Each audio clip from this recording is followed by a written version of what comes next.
Bonsoir à tous et bienvenue sur le plateau d'Un cœur qui écoute, votre émission de spiritualité.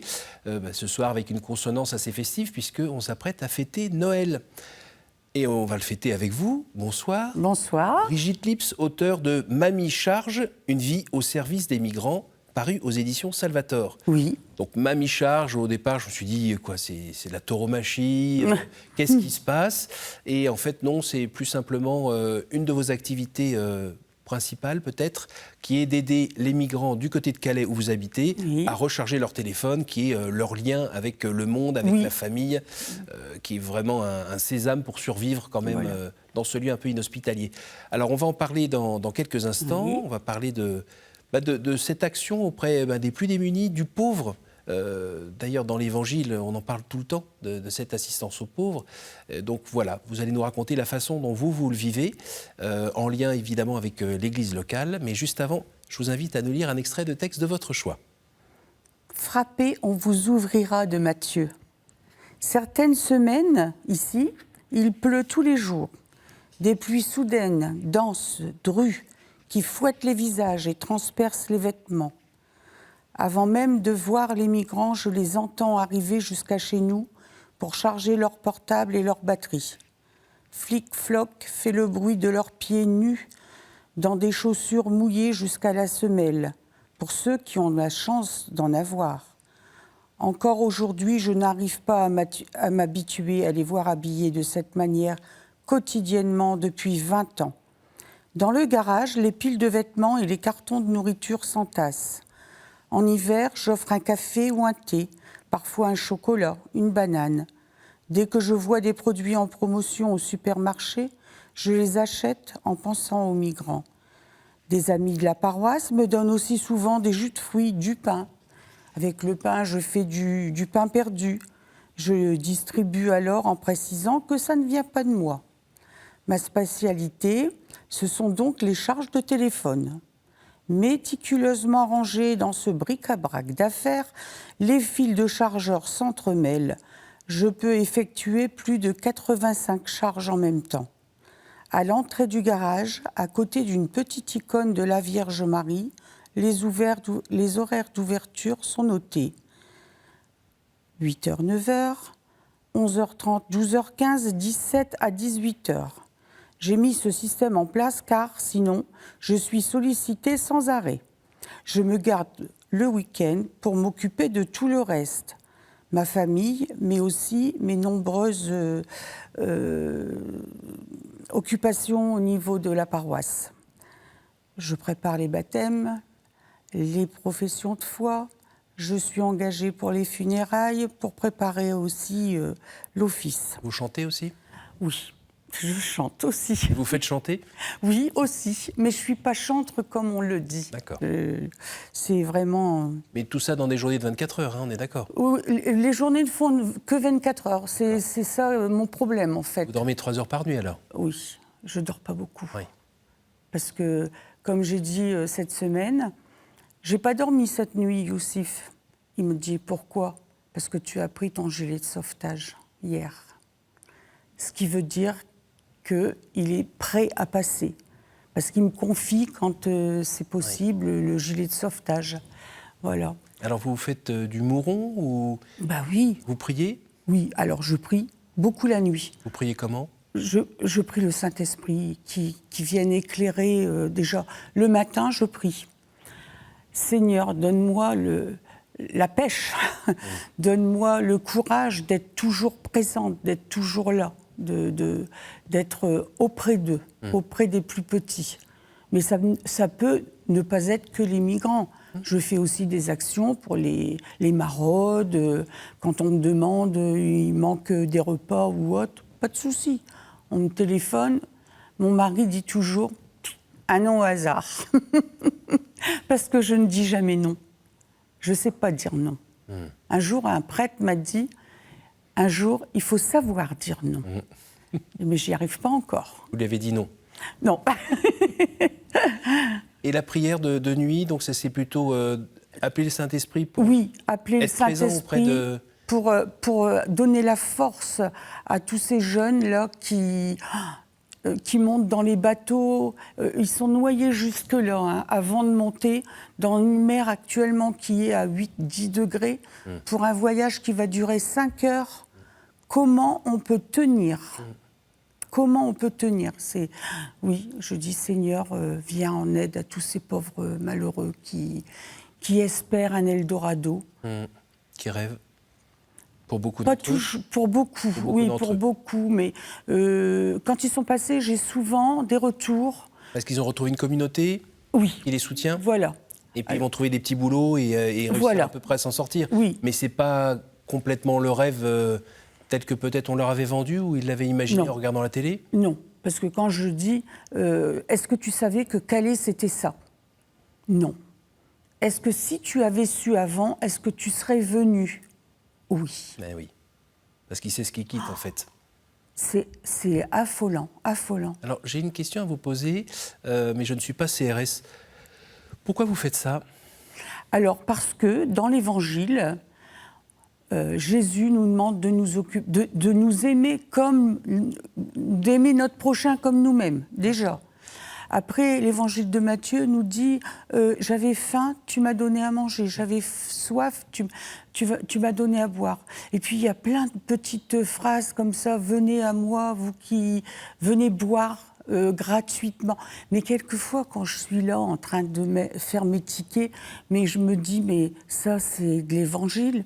Venez à moi, vous qui avez soif, je vous donnerai l'eau gratuite. Après, oui, l'eau qui sauve, l'eau qui donne la vie éternelle. Après, oui, j'y crois, forcément. J'y crois tellement, je pense que je communique ça. Alors, il y a aussi des remises de croix. Nos prêtres sont au courant. Oui. J'ai des petites croix que j'achète, que je mets au bout d'une petite cordelette, et à disposition. Je ne dis pas, est-ce que tu veux une croix ? Non. Oui, parce que là, les gens qui viennent marcher près de chez vous, alors en même temps, vous n'êtes pas très loin des zones où ils ont habité. Oui, voilà. Vous n'étiez pas trop loin de la jungle ? Ah non, j'étais tout près de la grande jungle. Avant qu'elle soit démantelée. Il y a 8 ans.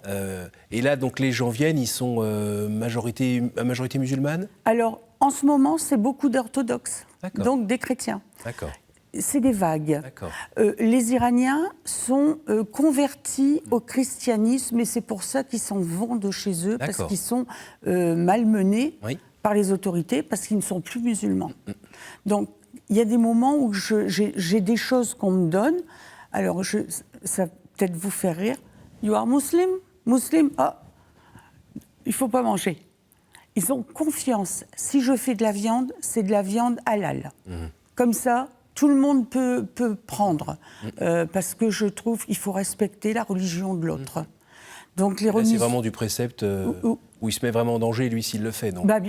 Bien sûr. Là n'est pas la question. Et puis moi, je ne serais pas bien. Franchement, je ne serais pas bien. Et alors, quand il me demande une croix, mamie, est-ce que je peux prendre une croix ? Oui, je ne lui donne pas comme ça. Il se découvre, je lui passe la croix et je lui fais le signe de croix sur son front et je lui prends comme ça la tête. Si vous saviez comment, je sens que ça les apaise. Et après, c'est pas rare qu'ils m'embrassent les mains. J'aime pas, mais c'est pas rare, pas en signe de remerciement. Moi, j'ai une vie très riche, on vit des choses très, c'est important. Et puis, c'est vrai que mon mari m'aide quand je dois partir faire mes formations en funérailles, des choses comme ça. C'est lui. Je dis, attention, ce soir, c'est papa, hein, parce qu'il l'appelle comme ça. Papa, c'est pas mamie. Hein. Ouais.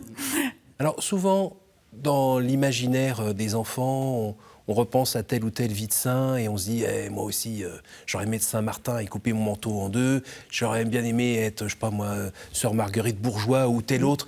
Tous ces gens qui ont été généreux, ont donné leur temps. Puis ça, c'est quand on est enfant. Puis après, en grandissant, la vie est ce qu'elle est, on y pense moins et on avance et on se retrouve après à marcher dans les rues de Paris, à être sollicité une dizaine de fois par des clochards ou des miséreux et on les regarde même plus et on va tout droit. Oui. Y a pas, c'est vrai qu'il n'y a pas que les migrants.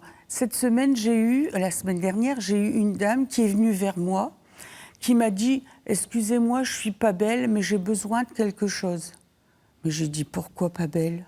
J'ai dit, vous êtes jolie. Elle me dit, j'ai l'esprit dérangé, mais j'ai besoin, si vous pouviez me donner un petit peu d'argent. Alors, je lui ai donné 2 €. Et puis, elle a vu dans mon porte-monnaie le billet de 10 €.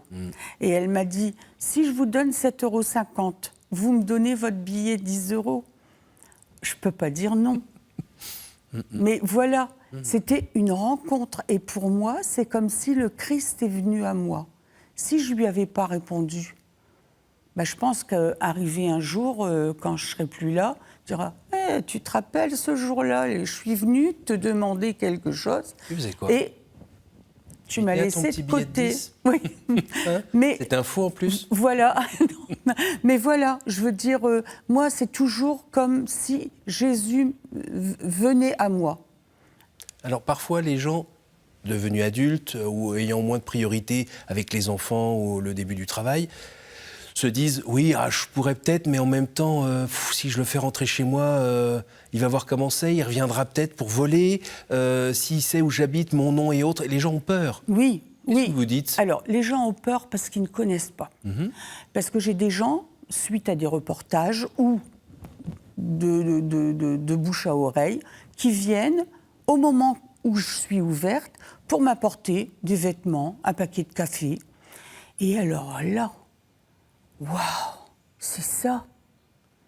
Et là, ils sont happés. La semaine dernière, la demoiselle, elle est restée toute l'heure et elle m'a dit, je reviendrai avec plus de choses. Parce qu'elle a vu, et j'ai dit, vous voyez, ici, c'est la joie. Parce qu'ils arrivent, ils s'assoient, ils boivent ou ils ne boivent pas un thé ou un café avec plein de gingembre dedans. Et quand il n'y en a plus, mamie, Ginger Bill, je dis mamie, elle va en acheter demain. Mais voilà. Alors ça, c'est une autre question. Pour pouvoir financer tout cela, vous avez une réserve secrète? Non. Parce que c'est aussi une autre question que les gens peuvent se poser, c'est-à-dire, je suis pas... Alors, je ne vais pas au cinéma, je me dis... Tout est calculé chez moi. Je ne sais pas, le cinéma, si c'est 10 €, c'est 7 paquets de 50 sachets de thé. D'accord. Voilà. Okay. Donc, les vacances? Non plus. Pas beaucoup, hein? Non, parce que je ne vais pas les abandonner. Mais je pourrais partir en vacances. Mais on a une grande maison, on est bien chez nous. Donc, si un jour il nous vient le besoin de partir prendre l'air, oui, on pourra, on le fera. Mais là, non. Tout est basé sur l'aide aux réfugiés pour le moment. Alors, qu'est-ce qui nourrit votre foi dans cette rencontre quotidienne avec celui qui a besoin? Alors, j'ai reçu le sacrement de confirmation à l'âge de 48 ans, parce que ça me manquait. Je faisais le caté et ça me manquait. Et je me suis engagée auprès de notre évêque à m'occuper des petits. Pas les réfugiés, pas les petits, ceux qui ont besoin. Donc, on a eu un nouvel évêque et je lui ai dit qu'à l'âge de... il y a 20 ans, j'ai 68 ans, il y a 20 ans, je me suis engagée et je tiens mon engagement auprès de Dieu, parce que l'engagement, c'est pas auprès de l'évêque, c'est auprès de Dieu qu'on s'engage. Et souvent, je me dis, le soir, ma fille, t'as tenu ton engagement. Ou alors, dis donc, t'aurais pu faire mieux. Voilà. Et le matin, je prie l'Esprit Saint de me donner la force, parce qu'il y a des jours, ils sont pas gentils. Il y a des jours, mamie, c'est moi, il zigzag, il est passé avant moi, tout ça, pour ne pas me fâcher, parce que je veux pas me fâcher non plus, ils sont pas là pour ça. Donc je dis, le bon Dieu m'a donné que 2 mains. Souvent, je le dis ça. Et puis ici, il n'y a pas de miracle, sinon je m'appellerai Jésus. Ils pensent qu'en donnant un téléphone qui est tombé dans l'eau de mer, je vais le ressusciter. Non. Non. Non. Non. C'est pas que vous voulez pas. Hein. Non, c'est pas possible. On atteint les limites, là. Voilà. Et votre mari, il avait signé pour ça aussi? Alors non, mon mari, il n'a pas signé pour ça, mais au début, il m'a laissé faire. Et il a été un jour de Noël, justement, on parle de Noël, le diacre me dit, je voudrais bien, il y a longtemps, je voudrais bien aller visiter la jungle avec toi. Il arrive, on se prépare, mon mari dit, je veux aller avec vous. Oh. des années, il n'était pas venu. Et là, il a vu ce que je lui racontais, mais il a vu de ses yeux et avec son cœur, il l'a vu. Et à partir de ce jour-là, il a beaucoup plus aidé dans mon action, parce que le garage, il l'a perdu pour toujours. Oui. L'établi. Il avait un super établi, là, Mais tranquille. Oui, Il pouvait travailler quand il voulait, faire la poussière s'il voulait. Oui, mais non, il n'a plus. Alors, les voitures, elles sont toujours dehors, mais de toute façon, comme partout, on bâtit avec un garage, mais on ne met jamais la voiture dedans, parce qu'il y a la tondeuse, parce qu'il y a ci, parce qu'il y a là. Mais non, mon mari me laisse vraiment faire, mais pour tout. Et il dit toujours oui, c'est un homme exceptionnel. On dit souvent le visage du Christ dans le visage du pauvre. Oui. Vous l'avez vu ? Ah, moi, je le vois tous les jours, heureusement. Alors, pour les enfants du caté, ceux que j'ai, ils ont 11-12 ans, c'est dur pour eux de comprendre que je vois le Christ. Mais moi, le Christ, je le vois.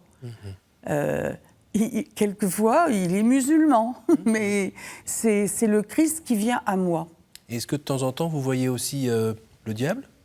Non, pas chez eux, non. Ils sont tellement... ils voient en moi, en fait, quelqu'un de bienveillant. Ils disent, ce qui comme change un une petit maman. Peu de Oui. Ce qu'ils croisent. Voilà, comme une maman. Il dit, tu fais pour nous comme une maman. Ils ont quoi, 25-30 ans en moyenne ? Oui, oui. Alors, 25, les Érythréens, c'est plutôt 16, 22. Ah oui, oui, oui. Moi, je les appelle les petits. Après, les Iraniens sont plutôt des gens qui ont une quarantaine d'années.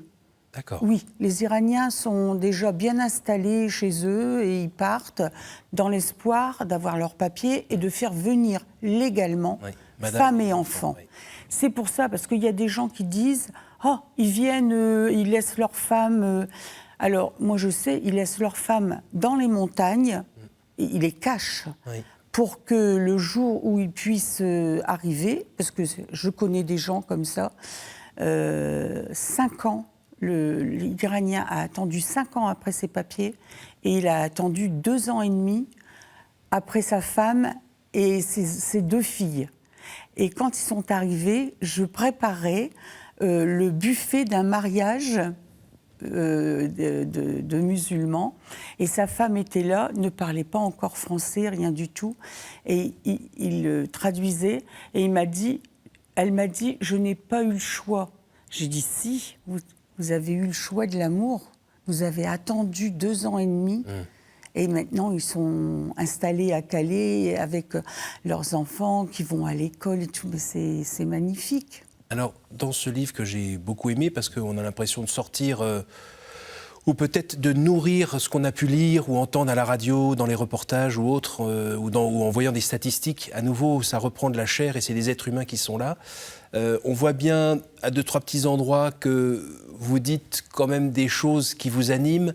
Le système peut-être, mais on n'est pas obligé de le suivre parfois. Côté légalité, il y a des moments où vous êtes un petit peu limite, pas limite ? Ah, je suis plus que limite, je pense. Je suis dans le déni. Parce que quand les CRS viennent et disent à mon mari « Vous direz à votre femme qu'elle stoppe toutes ses activités », mon mari dit « Oui, monsieur ». Ça s'arrête là. Il n'y a pas de discussion. À partir du moment où je suis chez moi, les CRS sont venus dans mon garage me réclamer ma carte d'identité. Mais je lui dis, monsieur, elle est chez moi. Il dit, vous n'êtes pas chez vous? Mais je dis, si, mais elle est dans ma cuisine. Allez la chercher. Je dis, écoutez, monsieur, je ne crois pas devoir justifier de mon identité dans ma propre maison.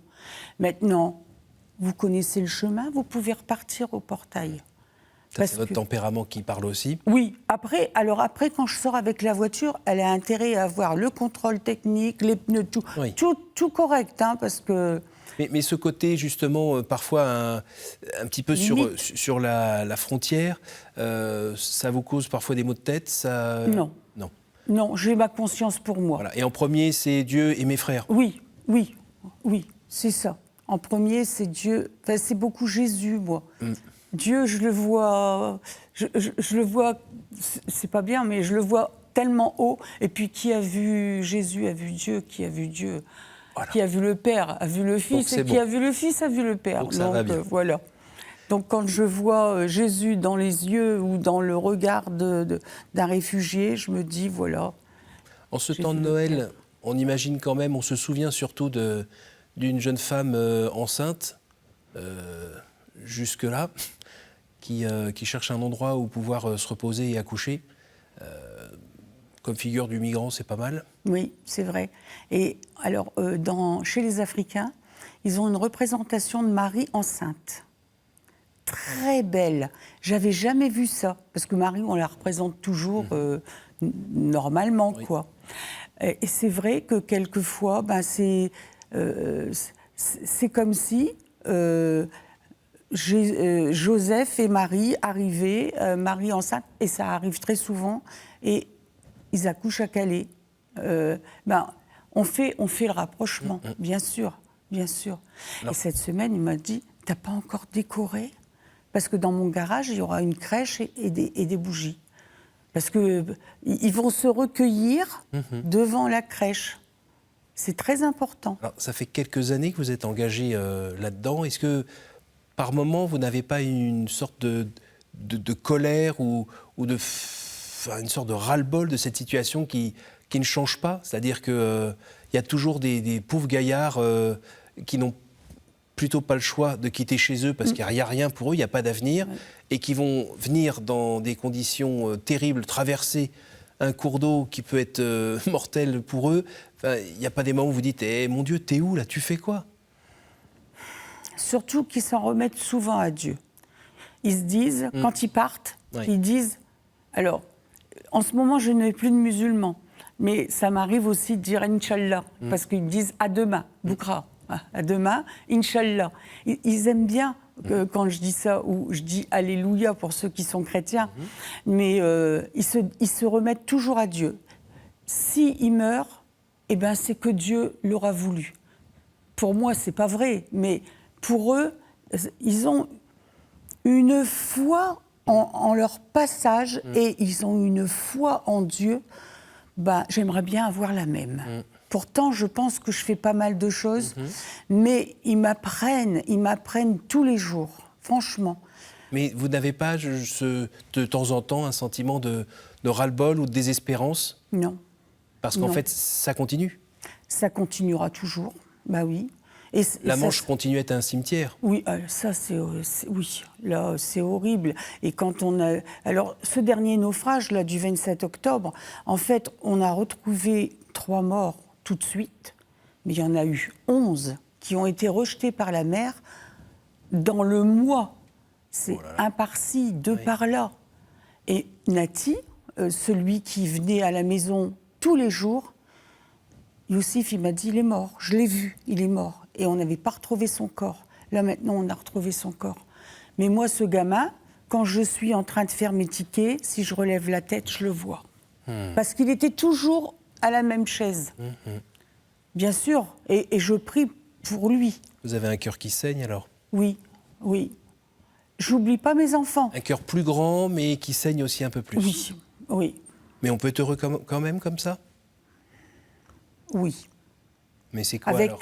Avec l'aide de Dieu, oui, oui. Avec l'aide de la prière, avec l'aide de l'Esprit Saint. C'est une autre joie, c'est pas... Oui, oui. C'est pas, ouais, Ah ben non. c'est autre chose. C'est une joie intérieure.